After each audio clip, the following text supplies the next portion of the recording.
Why no one ever talks about Carl Munk and his work?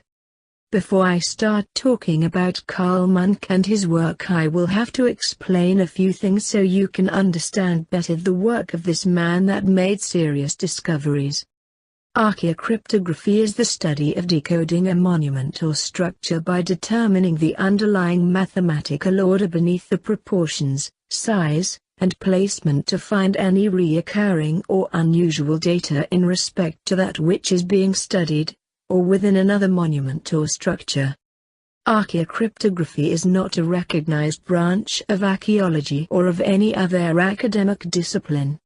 It is an example of pseudoscience or pseudo-archaeology that employs contrived calculations involving many free parameters to achieve an impressive-looking result. Archaeocryptologists try to find underlying correlations in respect to that which is being studied or decoded. Some factors taken into consideration while deciphering an object, structure or megalithic monument can include the features such as faces, stairs, sides, and terraces. The geolocation or mathematical operations are performed on latitude and longitude coordinates as well as astronomical alignments, such as are found with archaeoastronomy. The incorporation of grids, the use of numerical ordering, mathematical constants, biblical gematria, and any other recurring number that might stand out from the decoding process are determining factors. Archaeocryptologists then can use different mathematical formulas to find correlations within that which is being studied or between other monuments or structures that share any underlying factors. Popular examples are the Orion correlation theory between the Giza Pyramid complex and the three middle stars of the constellation Orion, and also theories about the region of Cydonia on Mars. The coining of the word archaeocryptography is often attributed to Carl P. Munk, who after retiring from the U.S. military in the late 1970s began studying cartographic material among other topics, trying to search for better answers as to why certain megalithic monuments exist. This led him to a formula he believes architects use to place and design various megalithic monuments. Munk's theory claims that calculations using selected numbers or dimensions found in megalithic monuments or Egyptian pyramids yield the latitude or longitude of the site. However, in Munk's findings, the prime meridian does not run through Greenwich, but through the Great Pyramid in Giza. His theory is known simply as the code and asserts that an ancient Jewish numerological system known as gematria is used in the manipulation of numbers to other key locations, mathematical components and positions of sites in the geometry of their construction. The theory later became popularized and among other practitioners and researchers in pseudo-scientific fields such as Michael Lawrence Morton, Richard C. Hoagland, Bruce Cathy, and Hugh Harleston Jr. They adapted archaeocryptography to their own studies, developing different theories and books based on the topic.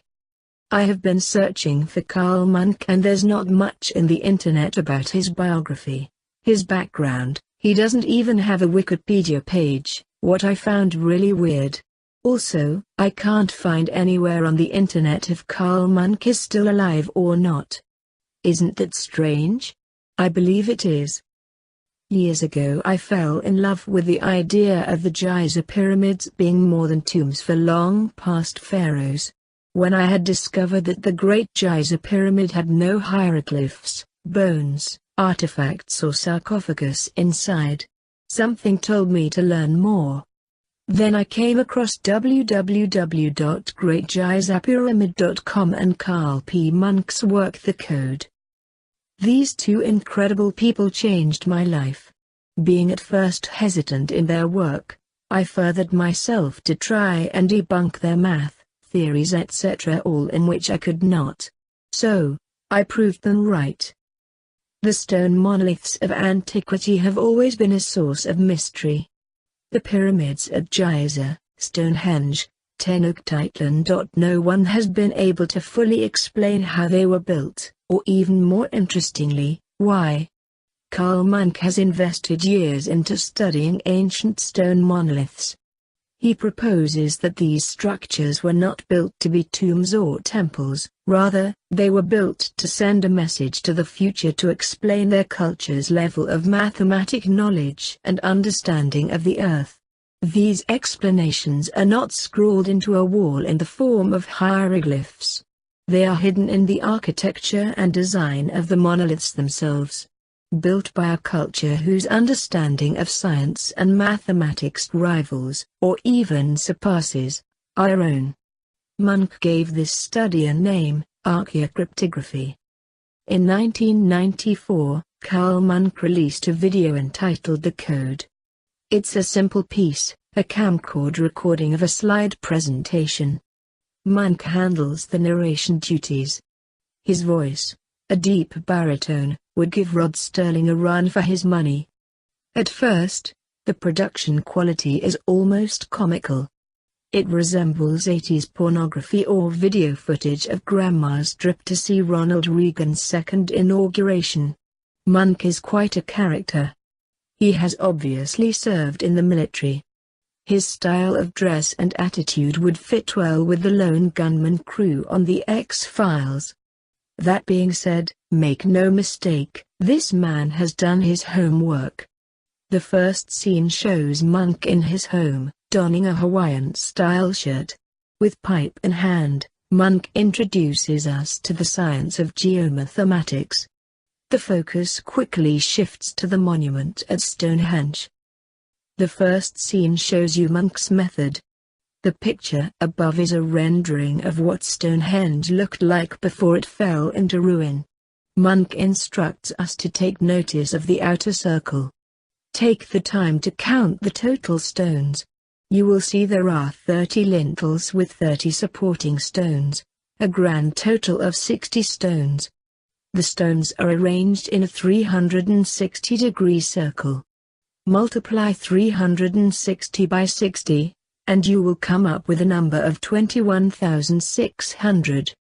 He continues by explaining that Stonehenge is sitting at latitude 51 degrees, 10 minutes and 42.352941 seconds. If you multiply 51 by 10 by 42.352941, the grand total will be, you guessed it, 21,600. This simple equation is not very impressive at first, but it serves as a launching point. As the presentation continues, he uses this thought process to analyze ancient monuments all over the world. Time and time again, his process suggests that ancient builders understood the concept of pi, geometry, longitude and latitude, and their exact position on a spherical Earth. 5,000 years ago. The code is far from being unknown. It has millions of views on YouTube. Some people claim he is a genius who is rewriting the history books. Others feel he is a pseudo-scientist who skews the numbers to prove his theory. For me, Carl P. Munk is a prophet of our time. An absolute Goliath of a man. A paladin. To question his findings with ignorance is disgraceful. The evidence is so richly woven there's no room for doubt. No one will ever debunk the code. It's fact. It's obvious. It's mathematics. Munk presented his findings after decades of isolated study, with handwritten documents and a slide projector. There's no money to be made here. Who would the man be fooling other than himself? What he's given us is Nobel-worthy. A visionary and a saint, we've finally re-obtained the knowledge left to us tens of thousands of years ago, all thanks to this man. I have gone through this many times in the last few years. He is correct. All the numbers he comes up with are derived from basic constants. If an object is not precisely where he says it is, then that is where it was intended to be. He has come up with the original plan. Objects may have been incorrectly placed, or they may have moved. The Earth's crust does move. Clearly the plan is solid, so we may be able to use it to find movements that have occurred. I particularly like the checks that are left in the fractions of a second. Another interesting check is found in the bent pyramid where he multiplies it s 360 degrees by 8 faces and 9 points to get 25,920. Then as a check the height of the first section turns out to be the square root of 25,920 in feet. As he says, pretty solid stuff. What about you? Do you know the work of Carl Munk? What do you think? Comment below.